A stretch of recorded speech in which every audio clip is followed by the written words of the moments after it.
Hey folks, welcome to verifiedinvesting.com. My name is Gareth Soloway, Chief Market Strategist here. Now in today's video, we're going to dive into the commodities, mainly gold, silver, and oil. Maybe we'll touch on natural gas if we have enough time. But the bottom line is gold has had a great bounce off the 4,100 level. That was a level that I gave out as technical support. And then really what we're watching here is how big of a bounce before it turns down. And yes, I said turns down along with silver. Based on the charts, based on the bigger macro patterns, there is still more downside in gold and silver. Oil, on the other hand, continues to fall, now trading around $75 a barrel. Believe it or not, I'm eyeing I'm eyeing oil to pick up a little bit. And I'll tell you why here on oil. We'll look at the chart in a minute. But basically, oil, once it gets down below $75 a barrel, I think that the strategic reserves of all of these countries out there that use that oil during the crisis where the Strait of Hormuz was closed, they are likely going to start replenishing. They're not going to wait for 60 or 50, because what if they wait for that and then the strait gets closed again in the 60-day period that's the negotiations are going on between Iran and the U.S. And so they're not going to wait. And my guess is once it gets below $75 a barrel, they're going to start buying, and that's going to keep a floor on the price of oil, probably above $70 a barrel at least. All right, let's get into it. Let's see where we are here, folks, as we go on. We can look. Here's your gold chart. Big bounce on gold to the upside over the last few trading days. Here's that key pivot low, which coexists with that. It was the low on the 23rd of March. And again, that is the 4,100 level. Notice how we flushed here below it, but then bounced right through. That's very common. Please note that you usually on double bottoms will break because there's a lot of stops that have been put right at that low pivot. And so when they are triggered, let's say you have a long and you have a stop on a break, it's actually then you have to sell that position, right? And that's how you get stopped out, is by selling that position. And that creates this little dip and then the reflex bounce. Once they basically get out the weak hands, then the bounce can come in. Now, the bigger question is, are we going to head back up to this level? And the answer is we need to know if we get through this level. This is my one trend line I am watching. Notice high pivot, pierces here, but no body goes through there, touches right here and right here. And that is going to be your short-term resistance. So we're looking at around a 4,400 to 4,450 resistance level on oil. And that's going to be something that we monitor here very, very closely. Okay, so again, keeping a close eye on this level. If we can get through this level, then we can go all the way up to this 4,800 level on gold, the bigger parallel. All right, now my thought process based on the fact that we have high, lower highs all the way down, low, lower, low, lower, low, right? So there's really no denying that you have higher, lower lows and lower highs. That's bearish. I think what you're going to see is this, and then we're going to make that next move down. And that, again, is just following the trend that we've been in here. Now, eventually, do I think oil gets down here? Yes. Or excuse me, gold gets down here to about the 3,600 level. Once it gets there, I think that becomes a major tradable bottom where I will be buying the metal myself and looking for the beginnings of the next bull move. All right, so I'll keep you guys posted on that, but I am optimistic that we will, for those of us that want to buy gold, we'll get one more opportunity around 3,600. And then I do think that we will see 10K on gold probably within 3 years or so. I actually do think that approximately 3 years out we'll be at 10K or higher.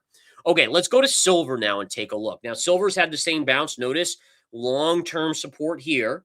We did the same thing. We pierced it, and then we got the bounce.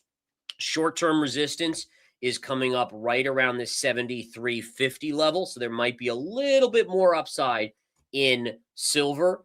And then same thing, when you hammer on a level multiple times, it weakens the level.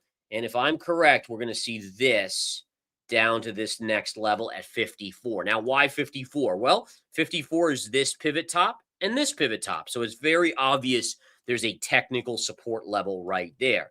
If we break that, and eventually I do think we break that, we come down basically and pierce $50, touching maybe as low as 46. Basically anything at 50 or below, I am a buyer for the longer term play. Now listen, what if we go into recession? Would silver go even lower? Well, it could, but as long as the U.S. government and really global governments keep spending like they're drunken sailors and not caring about the debts or the deficits, it's going to dilute the fiat currencies.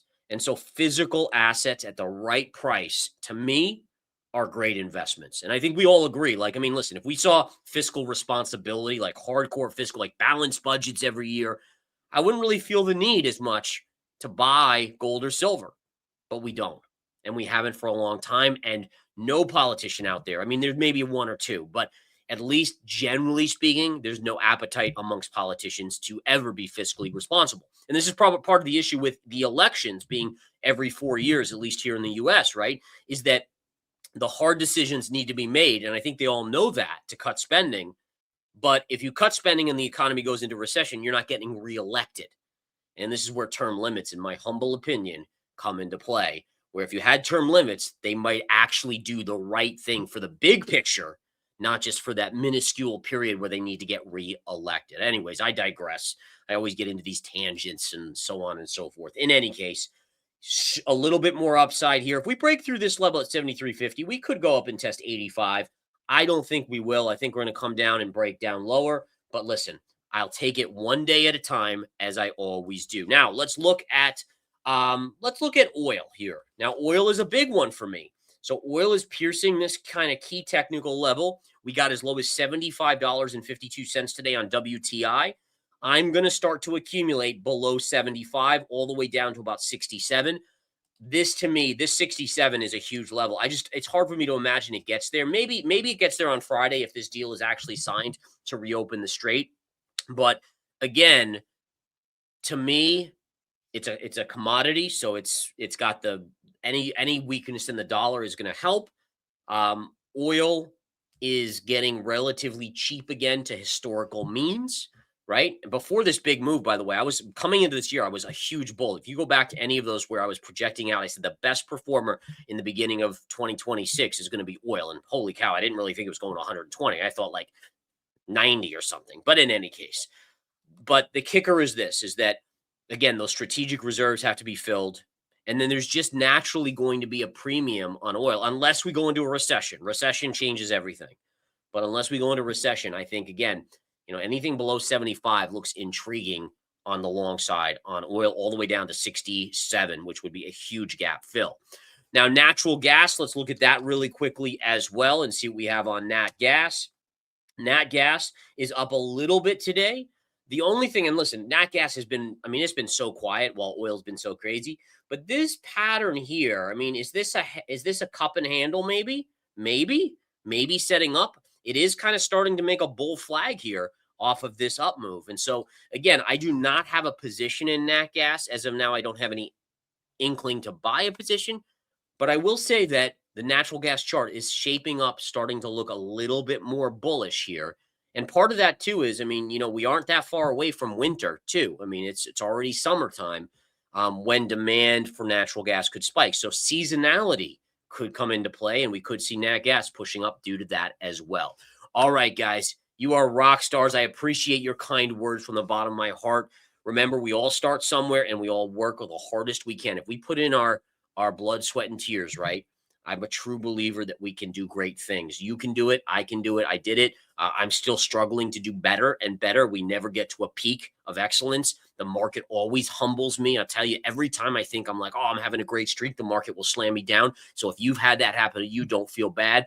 It's how we get back up. Do we learn from our mistakes and do we go back to work? If you do, you're in great company. And I thank you for commenting and being amazing. Have a great rest of your day. Talk to you soon. Take care.